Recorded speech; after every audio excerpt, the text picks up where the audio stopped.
Oh, Hey there. Dr. Rosen.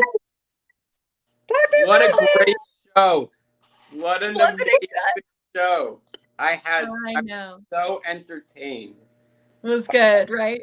Great show, guys. She's the best. Yeah. Thank you. Yeah. So much interesting stuff that came out there. Yeah. Yes. Yeah. She came on a live of someone in our community and said all the things.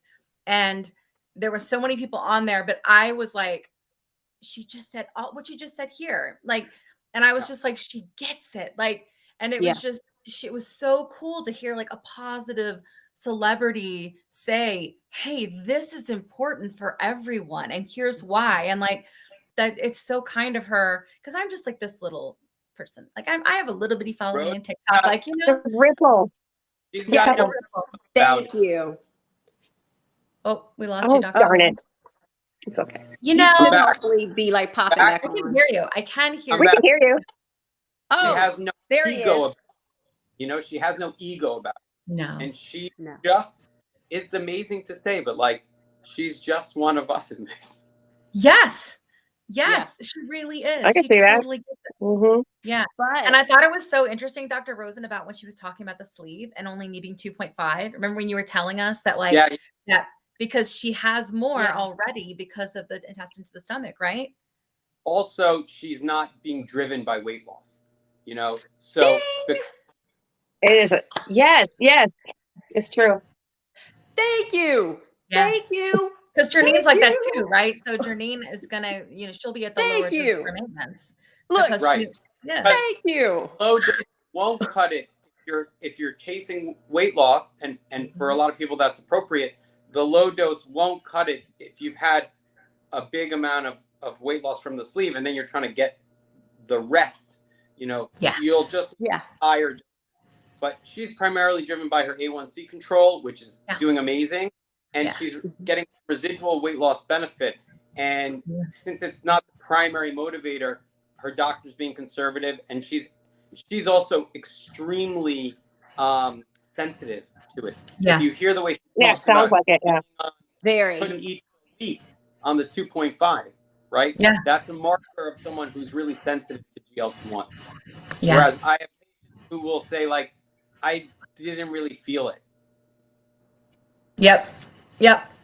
It's interesting when you hear that. Like I'm, you know, I feel like I felt it, but I don't know if I really was losing weight because I was so like broken by diet culture that I was like, I'm just going to eat less, you know? Right. And then I was like, eventually I was like, I think maybe I'll think about what I'm eating now. And then, but I never was like week to week tracking because I come from like Weight Watchers and points and calories and all of those different things. And that shit broke me. So I just can't do that anymore, you know? But it's so many people that in the community, especially the newbies that like are trying to see like what is the quote unquote expectation. And I love the fact that she said that she would be a spokesperson, you know, I couldn't really say it then because it just wasn't the time, but, and I mean, you know, plus I was trying to say it, but but I love the fact that because Novo Nordisk has one of my sorority sisters as a spokesperson, and she's now on a new sitcom,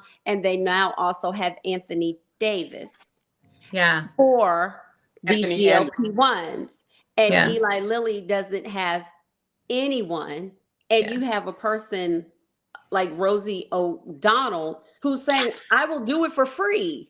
It's like perfect person. Bring that coupon back.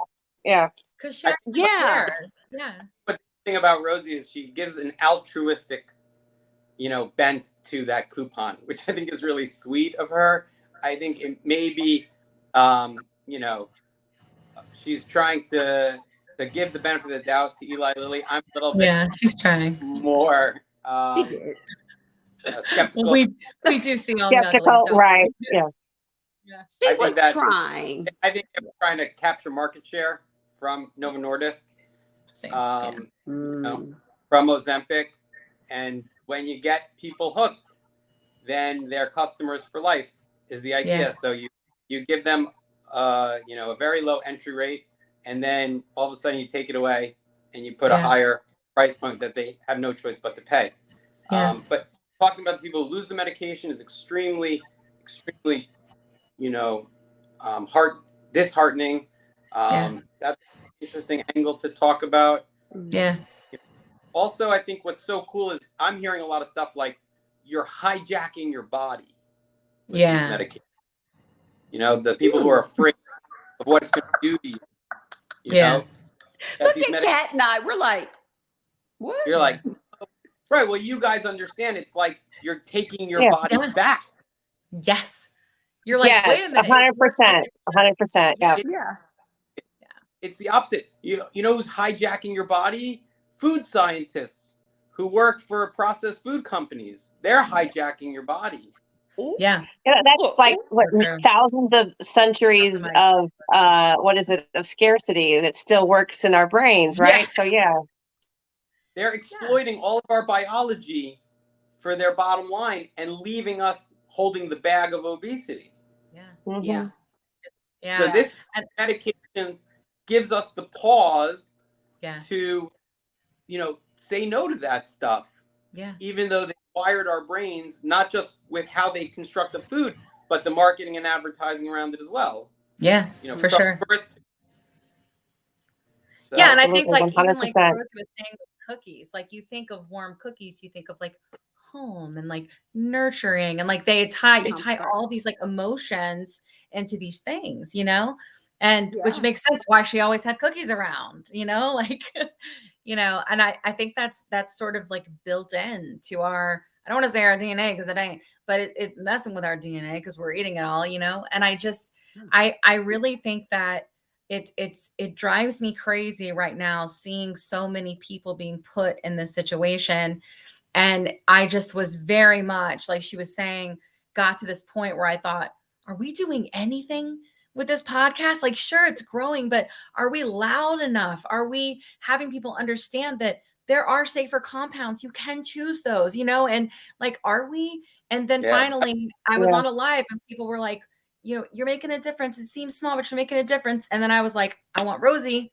And then she immediately was like, of course, you know, and it was just like the coolest thing. And I'm hoping this is the episode that can help us get louder, right? That I can do more marketing and that I can, you know, we can have sponsors and all of these different things to like actually make a difference here, you know? So I'm really hoping, but you know, I'm an optimist. Keep it up. Doing a great job. You are all doing a great job speaking for the community. I really like what you said about compounds. You know, I think that they are a mixed bag, and there's some really great opportunities for people to access medication who can't otherwise get it. And then the notion of people mixing their own scares the shit out of me. They've got, I mean, and they're teaching each other how to do it, Dr. Rosen. Like I have a vial of powder. It's like, especially if it's from a med spa or some like international online website. It could have fentanyl. Yes. Gotta have a doctor. Such a small amount of fentanyl. You gotta have someone who can walk you through reconstitution, who can like monitor dosing. If you don't have someone who you can reach on a day's notice to like walk you through the administration of your medication, I would be very like hesitant. There are people that are actually buying these things from individuals like it's a fucking MLM. It's sorry, I didn't mean to use that word. Like it's like people selling like those steroids in. Kim went like straight gangster the other day because I've been missing all of this. I try to keep up. Yeah, she went straight like don't do that full shit. frontal. And I was like, whoa. And I literally braced myself, Kat and Dr. Rosen, because I said, oh, well, wait a minute. Okay, now I would expect that from me. But I sent it to her because there are two people in particular that are teaching people how to mix peptides at their house. Random people, just like randos. And they're in the community and they don't have any It's gloves Breaking on. Bad type stuff. Like, what's going on? Oh my Well, it's some junkie type stuff. It's like But giving that's the junkie problem, vibes. though, It is really that, is. like what you said, like they are driven to this by this bullshit we've been talking about. You give people health, you give people hope, you give people happiness and control, and then you go, here we go again with this Nino Brown shit. Oh my gosh, it's right. You give them hope. You get them hooked. Yes. Yeah. Oh my gosh. Yeah. The narrative. Prepare for the narrative, because that's the next thing. Now obese people are just You're right. drug addicts. But instead of It's gonna take one person to really get hurt badly, and you know, so ahead of it. We got to get ahead of it, because we do. It's a disease. This is a viable option and a treatment. Improves health, improves mental clarity. You know, all those things. But you girls are carrying the flag. I salute you. I support appreciate you. it. Thank you for your support. Yes, thank you so much. So carry on. I'm here if you need me. Great job today. Thank you, Dr. Thank you so much. I appreciate it.